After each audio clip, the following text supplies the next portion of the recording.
So in this video, I'm going to show you how to cancel your subscription on Creative Fabrica. It's super easy, so let's get started. First, open your web browser and go to the Creative Fabrica website. Make sure you're logged into your account. Once you're logged in, click on your profile icon in the top right corner to access your account settings. Then, in the drop-down menu, select Account Settings. Next, look for the Subscription tab on the left side and click it.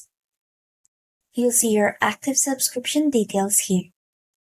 Click on the Cancel Subscription button. Follow the prompts to confirm your cancellation.